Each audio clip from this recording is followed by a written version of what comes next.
ऐसी कभी इस दौर के कभी किसी कबीर चैनल पर प्रचार नहीं देते। हाँ, इस दौर के कबीर, दादू, रहीम, चैतन्य महाप्रभु यही हैं, बाबा जी हैं। आप कहते हैं कि बाबा जी पेंशन से मैं नहीं कह रहा जीवन चलाते। मुझे सवाल अब कर लेने दीजिए, आपने कहा अपनी बात। बाबा का जरा हुलिया दिखाओ, ये बाबा का सूट, ये ब्रांडेड चश्मा, ये कपड़ा। पेंशन तो जूते में निकल जाएगी, चश्मा 35-40 हज़ार का होता है ब्रांडेड, और ये सूट बूट, और उनकी जो पत्नी हैं उनके कपड़े, लकदक, गहने। ये जो आसन, जिस आसन बैठते हैं, इसमें 2 महीने की पेंशन आएगी। अगर इसी से जीते हैं तो फिर चलेगा नहीं। तो ये सारा फरेब है ना। इसका मतलब ये है कि मेरे पास तो कुछ नहीं है, तुम जो सब कुछ देते हो ये भी तुम्हारा, कपड़ा भी तुम्हारा है, ये आसन भी तुम्हारा है, ये गहने भी तुम्हारे हैं, जूता भी तुम्हारा है। मैं तो बस दुनिया में आया हूँ, भोग करके यहाँ से चला जाऊँगा, तुमको बेवकूफ़ बना करके निकल जाऊँगा, जैसे अभी निकल गया। 123 लोग मारे गए, तनिक भी तकलीफ नहीं हुई, पलट करके नहीं देखा। यह देश दहल गया, लेकिन बाबा को इस बात की चिंता थी कि मैं कैसे बच जाऊं। आप इस आदमी की पैरवी करें सिंह साहब।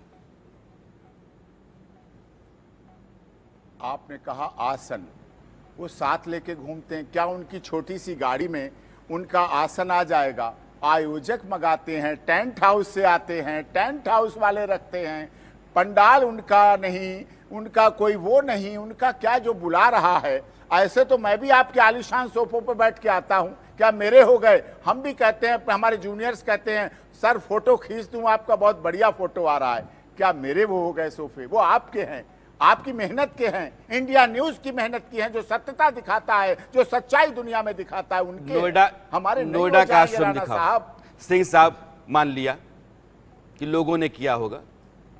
मैनपुरी का आश्रम मैंने आपको दिखाया, अद्भुत है, आलिशान है। आप भी जाइएगा, चूंकि आप वकील हैं तो वहाँ भी जा कर के थोड़ा सा आप ठहरिएगा। ये नोएडा है, सरकारी ज़मीन कब्जा की गई और उस पर आश्रम बनाया गया। ये संतत्व है।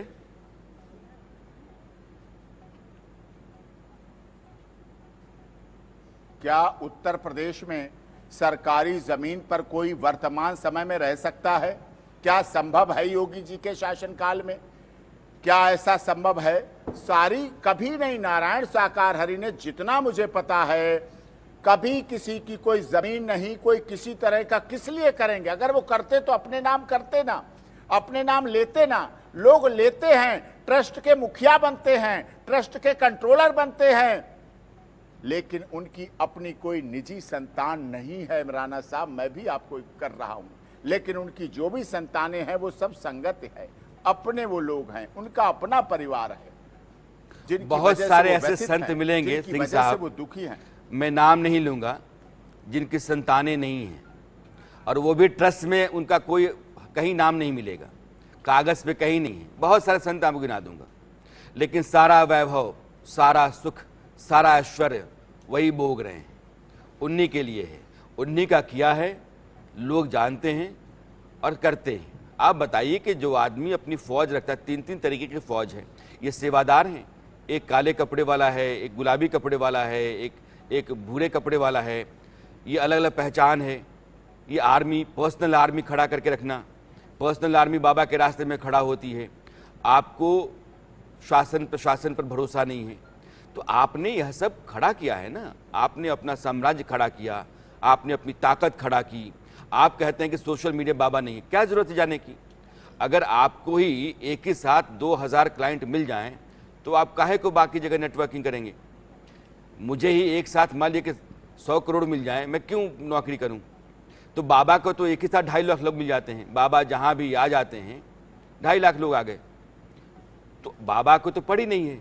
बाबा ने जो रास्ता अपनाया, बाबा ने जो जालसाजी की, बाबा ने जो फरेब किया, भोले भाले लोग आते चले गए, वो जाल में फंसते चले गए। आज से खामियाजा पता नहीं कितने परिवार उठा रहे हैं। जो रोज बिलख रहे हैं लोग, जो बच्चियां रो रही हैं, जो बीवियां रो रही हैं, जो बेटे रो रहे हैं, इनकी आह तो लगेगी ना सिंह साहब, लगेगी। देखिए, अगर कुछ गलत किया हो तो लगेगी। दोष किसका है? क्या आयोजनकर्ता का दोष है? आप बताइए। पुलिस व्यवस्था थी? क्या कभी किसी ने सोचा था ऐसा हड़कंप मचेगा? क्या सिकंदराराव हॉस्पिटल की कैपेसिटी थी? क्या एटा, कासगंज, हाथरस, अलीगढ़ के हॉस्पिटल की इतनी लाशें और इतने इंजर्ड सहने की क्षमता थी? नहीं थी उनकी क्षमता। हादसा हुआ है, घटना हुई है, दुखद है। मक्का मदीना में भी घटना हुई। अरे सिंह साहब, सन 1965 में कुंभ में भी घटना हुई, 800 लोग मारे गए। आपसे मैं उम्मीद नहीं करता हूं कि आप इस तरह से ना तुलना करें। मक्का मदीना में बेहिसाब गर्मी, लू के थपेड़ों के चलते वैसे लोग जो सह नहीं पाए, शारीरिक तौर पर कमजोर थे, उनकी जान चली गई। यहां आपने लोगों को बुलाया, आमंत्रित किया, उनको वैसे हालात में रखा और फिर आपने भगदड़ की स्थितियां पैदा की। तो यहां आपकी की पूरी साजिश है, आपकी हिस्सेदारी है, आप उसके लिए जिम्मेदार जवाबदेह हैं। मक्का मदीना में परमिशन दी जाती है, वीजा लगता है, रजिस्ट्रेशन होता है, लिस्ट बनती है, पूरी दुनिया से लोग पहुंचते हैं। गर्मी का आभास होना चाहिए था, एसी लगने चाहिए थे, एसी सब कुछ होना चाहिए था। फिर तो व्यवस्थापक पे आप बात करिए, फिर तो वहां भी लोग पहुंचे हैं। अगर मना कर दिया जाता, परमिशन नहीं मिलती, वीजा नहीं बनता, नहीं भेजा जाता, तो वहां भी कोई नहीं पहुंचता, 1000 से अधिक मौतें नहीं होती। आप उनको डिफेंड करें, मैं ये नहीं कहता हूं, लेकिन सनातन धर्म साहब, आपसे मुझे ये उम्मीद नहीं थी। एक पूरी की पूरी सरकार अपने पूरे प्रशासन शासन अपनी पूरी ताकत के साथ लोगों को बचाने में, उनका इलाज कराने में लगी रही, और यहां लाशों का ढेर पड़ा रहा और दिन भर कोई पूछता नहीं। दिन भर यहाँ की सरकार, मुख्यमंत्री योगी जी आए, अगले दिन उनके डीजीपी तुरंत चल दिए, उनके होम सेक्रेटरी तुरंत आए, रात भर रहे। मतलब देश के प्रधानमंत्री मोदी हालात बिगाड़े आप, हालात बिगाड़े आप, देश के शासन कानून के खिलाफ काम करें आप, प्रशासन ने जितने की इजाजत दी थी उससे 3 गुना ज्यादा लोगों को बुलाएं आप, भगदड़ मचाएं आप, जान लें आप, और कहें कि उसके बाद तो प्रशासन और सरकार योगी जी की जिम्मेदारी थी। योगी जी की जिम्मेदारी वहां नहीं थी। जो हालात पैदा किए गए वो बाबा के चलते पैदा हुए। आपको मैं कहते सुना कि बाबा के सेवादार जो थे वो लगे हुए थे। सिंह साहब, आप सेवादार, सब सेवादार, वो परिवार वाले किसके थे मुझे ये तो बताइए राणा साहब। वो परिवार वाले उन्हीं सेवादारों के थे, कोई पाकिस्तान के आतंकवादी परिवार नहीं थे, चाइना के बॉर्डर से नहीं आते थे। वो उन्हीं की बहन बेटियां थी, उन्हीं गाड़ियों पर आई और उन्हीं पर वापस लाश और इंजर्ड बन के गए हैं वहां। उन्हीं पर, उन्हीं के थे, कोई बाहर के नहीं थे, किसी के नहीं थे। मैं धन्यवाद करता हूं देश के माननीय रक्षा मंत्री जी का, राजनाथ सिंह, जिन्होंने तुरंत संसद के चलते हुए आदेश करवा के एनडीआरएफ को, डॉक्टर्स की टीम को वहां भिजवाया। मैं धन्यवाद करता हूं देश के प्रधानमंत्री मोदी जी का, राष्ट्रपति जी महोदय के अभिभाषण के जवाब के दौरान उन्होंने 18वीं लोकसभा के शुरुआती दिनों में सबसे पहले हाथरस के संदेश को पढ़ा और सरकार का कहा, पक्ष रखा और अपनी बात रखी। 2 लाख उन्होंने ये बताया कि एक संत ने 2 लाख का मुआवजा सीधे साधे लोगों को बुला करके मरवा दिया। इस देश के किसी भी नागरिक की जब मौत होगी, इतनी बड़ी तादाद में होगी, तो प्रधानमंत्री का दुखी होना, संवेदना जताना लाजमी है। देश का जो भी जवाबदेह जिम्मेदार ओहदे पर बैठा हुआ व्यक्ति है वो ऐसा ही कहेगा, लेकिन इससे बाबा के गुनाह नहीं बच सकते हैं। और सिंह साहब, जब आप बोल रहे हैं ना, तो ठीक बगल में मैं लाशें चला रहा हूँ। ये वो लाशें हैं जो वहाँ गए हुए लोगों के, महिलाओं की 113 महिलाएं सिंह साहब, कोई घंटों तक नहीं था और हम तो लगातार हैं उसमें।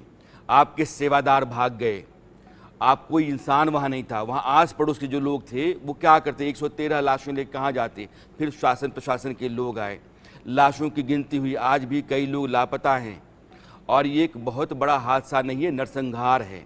इस नरसंहार का कारण जो व्यक्ति है उसके वकील आप हैं, और उस आदमी को बचाने की आप हर मुमकिन कोशिश कर रहे हैं। आप चूँकि अपना फ़र्ज़ निभा रहे हैं, लेकिन उस आदमी का पहला फ़र्ज़ ये बनता था कि वो लोगों के बीच में खड़ा होकर के अपनी गलती मानता, उन परिवारों के प्रति अपनी संवेदना जताता, बोलता कि मुझसे गलती हुई है, मेरे चलते अगर ऐसा है तो इन सब लोगों का इलाज होना चाहिए। और वो लगातार भले क्या लगता, दुनिया कहती कि नहीं बाबा ये ठीक कर रहा है, बाबा से गलती हुई है, लेकिन बाबा भागा।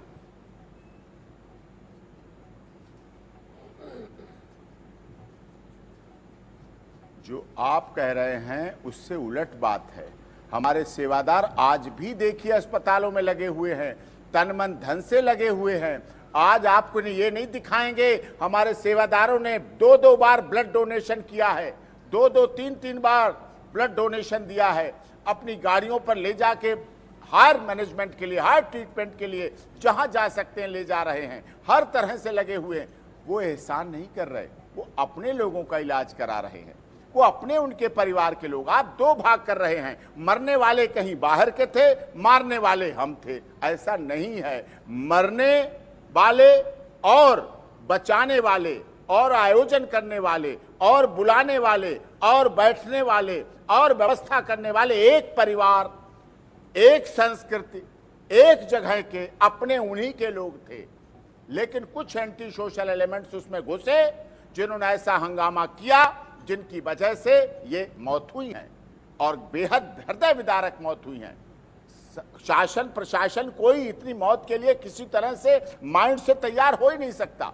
सन 1965 में कुंभ में आंकड़े हैं 800 लोगों की मौत हुई, कोई तैयार नहीं था। इलाहाबाद का भी तैयार नहीं हो सकता इतने लोगों की मौत सिंह साहब, लेकिन दुखद घटना हुई।